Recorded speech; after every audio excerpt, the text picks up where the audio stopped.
When, for the first time, did you realize you couldn't accommodate the plaintiff for the event? On the I believe it was that Saturday. I need to look at the date. Yes, because the health department did not show up. You mean they were supposed to come before the event to give you the okay to go ahead? Yes. So what happened is they had came earlier that week. It was simply because they didn't show up, or did they show up and they felt that your response was not adequate? They did not show up. Roz paid specially for them to come out to re-inspect. So there was a re-inspection. They came. They told them just do this one little thing and you guys are good to go.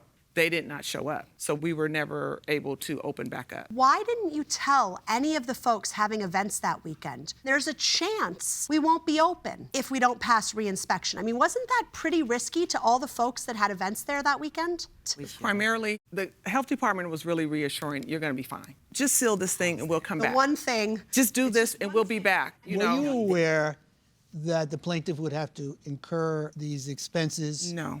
At all? Were you aware that he was not in the LA region? No, he told me he lived in the Ladera area, and he was inviting people from that area. You sure of that? I'm positive. He never stated that. Did he say that in an email? No, because my first communication was he wasn't tech savvy, and that's why they asked me to give him a call. He Mr. never Gaines, stated. is that accurate? I never, ever lived in Ladera, so I never would have said that I lived in Ladera. And also, they keep saying that I'm not tech savvy.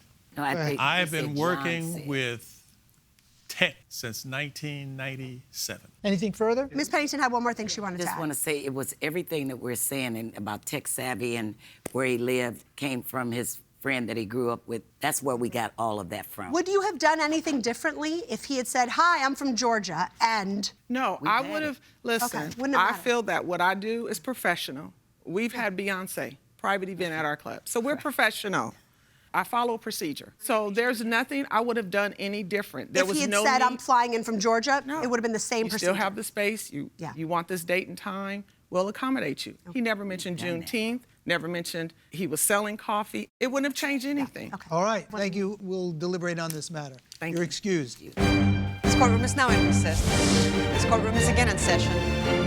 Mr. Gaines, Ms. Pennington, we have reached a verdict. It was not unanimous. Judge Tuwelde and myself agreed on one particular outcome.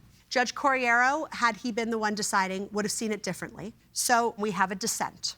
Mr. Gaines, Judge Tuwelde and I believe that you relied to your detriment on the promise to host the event at the new townhouse, and that for that reason, even though there wasn't a contract with consideration going back and forth, you are entitled to be reimbursed for your out-of-pocket expenses related to your trip to the Los Angeles area.